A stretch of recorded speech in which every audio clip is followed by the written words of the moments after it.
All right. welcome back to a beatzillapdx official show. This is a news break, and of course, we are talking about this sister who gives her testimony on being the only black woman in her school. And before I play this video, I want to give a little slight testimony of what I have seen when parents have done this to their children. They put their kids in these schools because they perceive that, the education is better. So we hear often that the white man's ice is colder. That's how people think about it. Well, to this regard, there's something to be said there. And people have kind of conducted themselves in that manner. So with that being said, I just want to play a little bit of this video. But first, for all of you parents out there that say, I want my black children to be cultured. Really? Always remember this still happens today in adulthood. Oh, I'm sorry, they just couldn't stop staring. Like, what the Now they want to act confused. Come on, Grandma. My TikTok. How do I get off?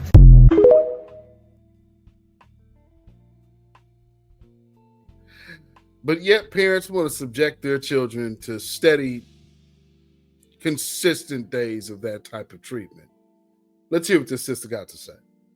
If you are not black, keep scrolling. Okay, now that we've gotten that out the way, this is me and my friends at junior prom in high school. This is me right here. There's one other minority in this picture. She might as well have been with the rest of them. That's why I don't like the term person of color. Okay? Black people, do not do this to your kids. Find a different school. Find a school with a nice little mix. Anything but this. Academically, I was very prepared for college.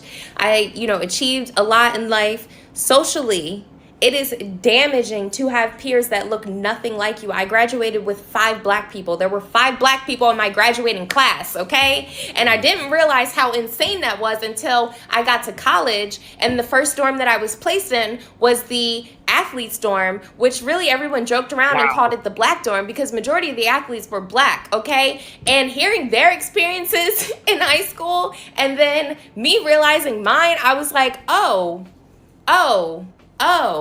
I was robbed, okay? I was robbed. And when I got to college, I'm telling y'all now, by day 2, I was in love. It was like a melanin city of young people. It was just beautiful. Like, let me just pause this real quick, and there's a little more to go on. But look at this sister. She's never going to be mistaken for anything else. She's one of our darker complexion sisters. And look at the picture she's showing you. Parents, you're not being away from your own community is not a benefit.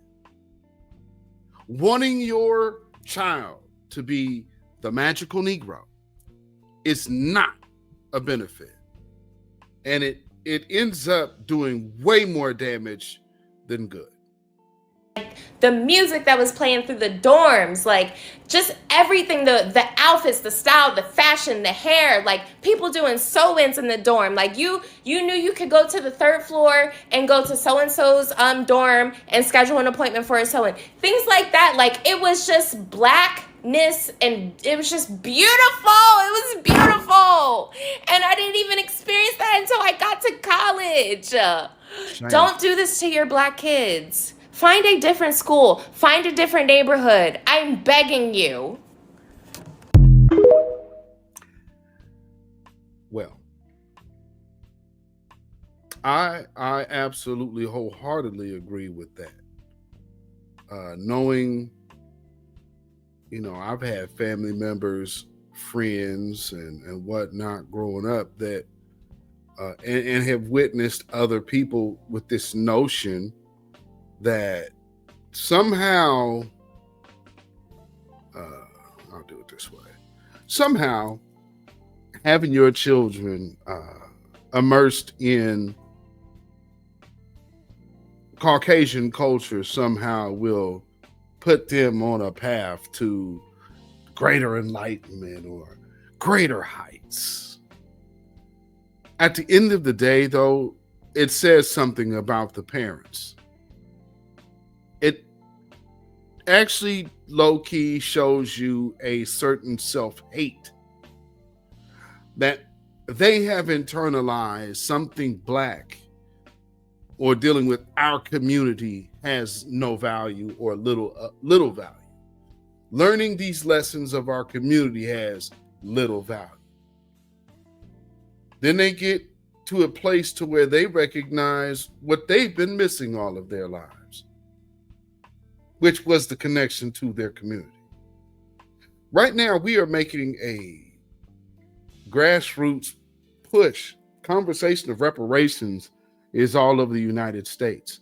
There were people in our faces, in our spaces for years telling us what ain't going to happen, what will never be, and what this won't do. And, you know, if that was the case, slavery would have never ended. Jim Crow would have never ended, and civil rights would have never happened. Why now do we have so much defeatist talk amongst our agendas? It makes no sense. But one thing that does make sense is making sure that your children grow up around other children that look like them. You know, I could say for my children, they came up in, you know, the Black school here, and there's a certain sense of pride that we all share, who all went to this particular school, which is Jefferson. Funny enough, the mascot of the school is Democrat. The blue donkey is literally the mascot of the Jefferson Democrats. There is no Republican school. We've had the Minutemen, but we ain't never had no Republican nothing. But we do have the demos. So for those of us who went to Jefferson High School here, demos, I say. And if you know, then you know. But I have had relatives that have went to these other schools and got immersed in other communities while being socially disconnected from their actual community. Some are mixed. So they're very in tune with their white parent side. Not so much with the community here, especially in Black Portland. Not involved at all. They would be strangers. Now, again, these are the two different scenarios to which I could say, because there's the kids that don't go to school with Black kids, but they do participate in the community. Then there's the ones that don't deal with Black kids, don't deal with the Black community. One thing I can say for my cousin, I got one cousin that when she went to college, I had another cousin who would have been an upperclassman when she got there. So her particular experience is a lot different, because not being around all of us for all of these earlier years, you get to college and you're right there, because my cousin's very popular on that campus, and you're popular through Blackness. Needless to say, her dating preferences immediately, she found what she liked.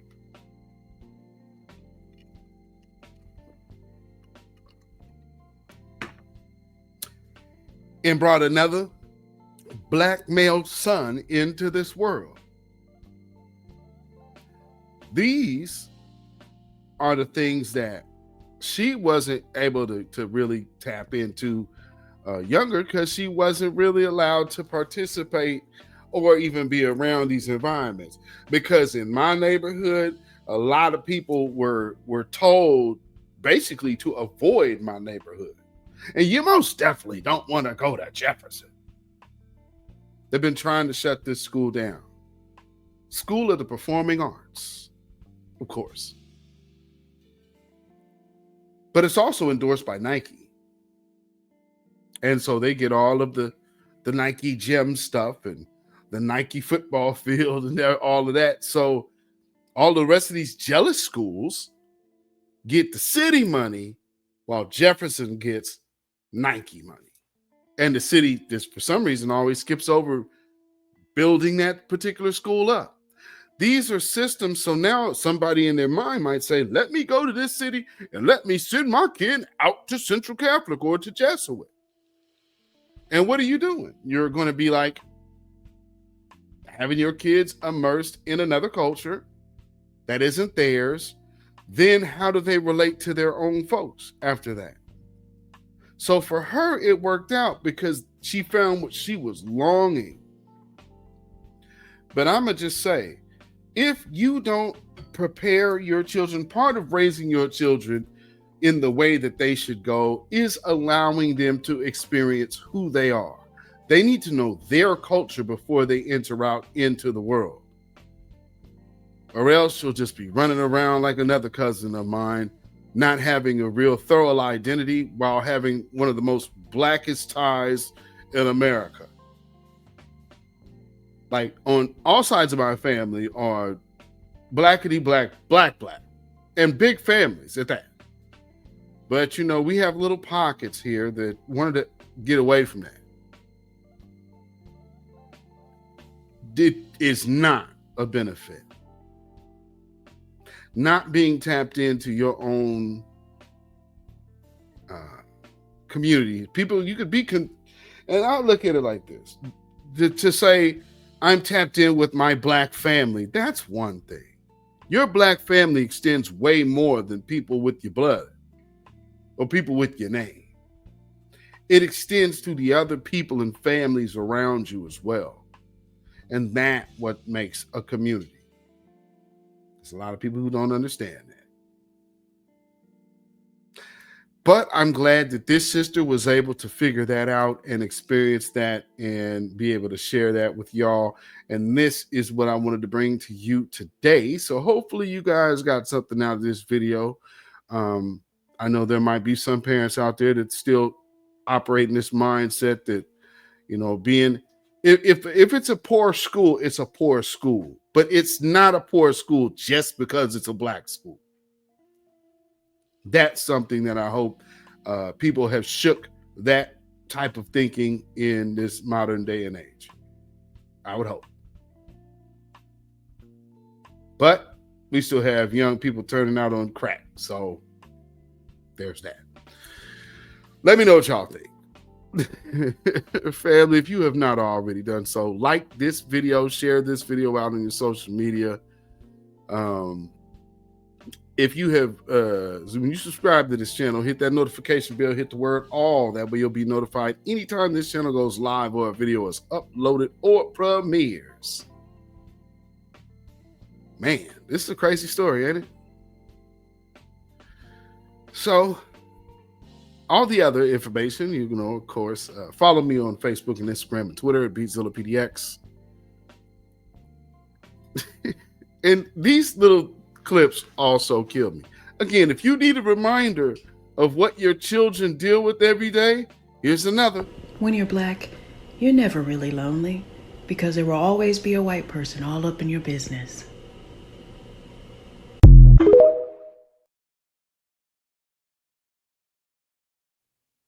Don't willfully subject your kids to that. I'm just saying. That being said, y'all, thank y'all for tuning in. If you want to join, matter of fact, hit that join button, become a member of this channel as well. That way you'll be able to see videos that premiere before they air for the general public, like this one. So thank you, everyone. Peace, power, blessings, and protection be upon each and every one of you, members of this channel, and to all tuning in who support this message and channel. I appreciate each and every one of you. Y'all, stay black, stay vigilant, stay alive. Black first, black first, black first. Shalom.